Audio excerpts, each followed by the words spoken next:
நிர்வ்யாபாரோபி நிஷ்காரணம் அஜபஜசே யத்க்ரியாம் ஈக்ஷணாக்யாம் தேனைவோதேதி லீனா பிரகிருதி ரசதி கல்பாபி கல்பாதி காலே தஸ்யா சம்சுத்தமம்சம் கமபிதம் அதிரோதாயகம் சத்வரூபம் சத்வம் திருத்வா ததாசி ஸ்வமஹிம விபவா குண்ட வைகுண்ட ரூபம் நிர்வ்யாபாரோபி நிஷ்காரணமஜபஜசே யத்க்ரியாமீக்ஷணாக்யாம் நிர்வ்யாபாரோபி நிஷ்காரணமஜபஜசே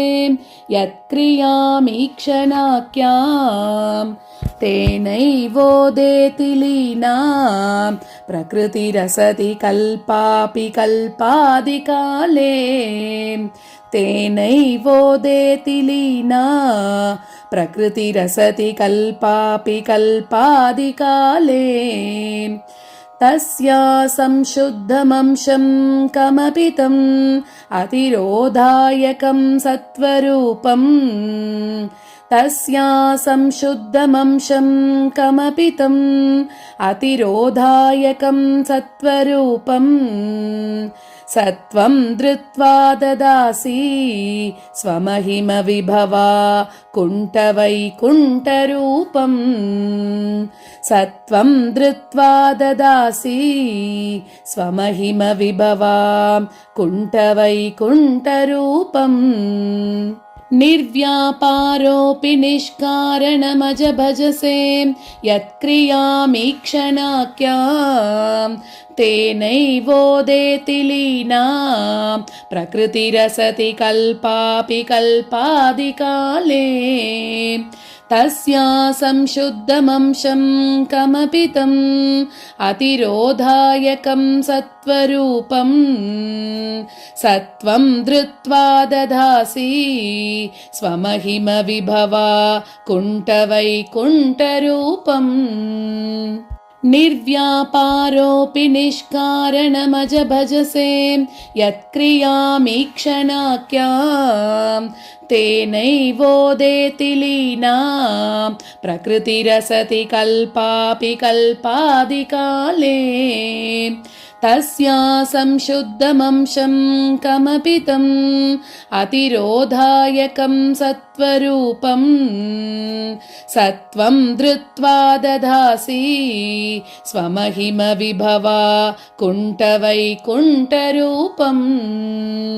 இந்த ஸ்லோகத்துல பெருமாளோட அர்ச்சாவதார திருமேனியை வர்ணிக்கிறார். அதாவது பெருமாளுக்கு பிறப்பு அப்படிங்கிறது கிடையாது. அதுதான் இந்த ஸ்லோகத்திலையும் சொல்றார், பிறப்பற்றவனே அப்படின்னு சொல்லிட்டார் முதலியே. அதாவது என்ன, நம்மள மாதிரி பிறப்பு இல்லாதவர் பெருமாள், ஒருத்தர் மூலியமாக பிறக்காதவர் அப்படின்னு அர்த்தம். எப்படி பிறக்கிறார், பின்ன தன்னோட சங்கல்பத்தினால அவரே பிறந்துக்கிறார் அப்படின்னு அர்த்தம். நம்ம எப்படி நம்ம பாவம் புண்ணியம் அதெல்லாம் நம்ம பண்ணதை கணக்கு வச்சுண்டு அந்த கர்மத்துக்கு ஏத்த மாதிரி நம்ம ஒரு பிறப்பு எடுத்துன்னு வந்துட்டு இருக்கோம். ஆனா பெருமாள்ன்றவர் அப்படி கிடையாது. தன்னோட சங்கல்பத்தினால நிறைய விதமான அவதாரங்களை எடுக்கிறார் பெருமாள் இல்லையா.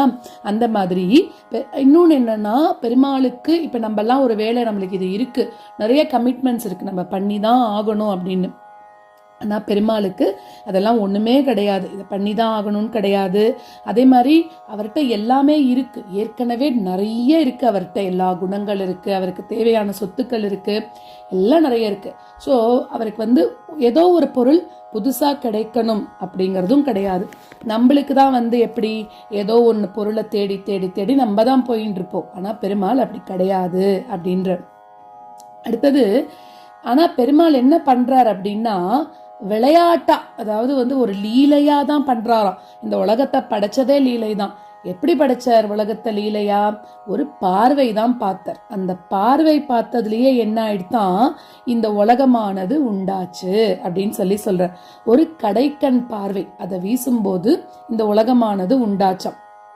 அதே மாதிரி இந்த உலகத்தை படைக்கிறது, பிரளயம் வர வைக்கிறது, மகா பிரளயம் வர வைக்கிறது எல்லாமே அவரோட ஒரு விளையாட்டு தான்.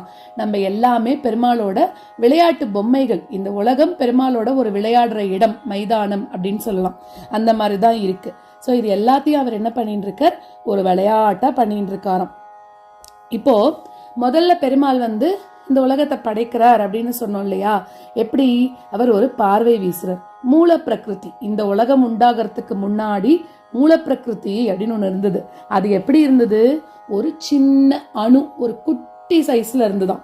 அப்போ இவர் பாக்குறாரு இல்லையா, கடைக்கண் வீசினார்னு சொல்றோமே, அப்படி வீசும்போது என்ன ஆச்சு, அந்த பார்வையினால அது முன்னாடி யார் கண்ணுக்கும் தெரியாம இருந்தது. இப்போ பெருமாள் அதை பார்த்தா விட்டு என்ன ஆகுது, எல்லார் கண்ணுக்கும் தெரியற மாதிரி, எல்லார் கண்ணுக்கும் புலப்படுற மாதிரி ஒரு பெரிய உலகமா மாறித்தாது. மூல பிரகிருத்திலிருந்து இந்த உலகமானது உண்டாச்சு அப்படின்னு சொல்ற. ஸோ மூல பிரகிருதி அதுல இருந்து என்ன ஆச்சு, அந்த மூல பிரகிருத்தியா இருக்கும்போது அதுக்கு எதுவும் கிடையாது. அதுவே உலகமா மாறினதுக்கு அப்புறம் என்ன ஆயிடுத்து, அதுல சத்வகுணம், ரஜோகுணம், தமோகுணம் எல்லாம் சேர்ந்துன்றது. இப்ப பெருமாள் அச்சாவதார மூர்த்தியா வரணும் இல்லையா? அப்போ பெருமாள் இங்க வரும்போது அவருக்கு தனியா குணம்னு சொல்லிக்கிறதுக்கு ஒன்றும் கிடையாது. ஆனா இங்க மாதிரி இடத்துக்கு வரும்போது அவர் என்ன பண்றாரு அப்படின்னா, அந்த மூல பிரகிருதியில 3 குணம் இருக்கு. அதுல அவர் எதை மட்டும் எடுத்துக்கிறார், சுத்த சத்வமயமா இருக்கக்கூடிய சத்வகுணம், அதை மட்டும் பெருமாள் எடுத்துக்கிறாராம். அதை எடுத்துண்டு, ஏன்னா இங்க வந்ததுக்கு அப்புறம் எல்லாம் கலந்துடுது. இங்க இருக்கிறது எல்லாமே நம்ம எல்லாருமே எப்படி அழுக்கு பாவம் நிறைய பண்ணிட்டே இருக்கக்கூடியவா தான். ஸோ அதுலெல்லாம் கலக்காம அவர் அங்க வைகுண்டத்துல எப்படி இருப்பாரோ சேம் அதே மாதிரி இங்கேயும் இருக்காராம்.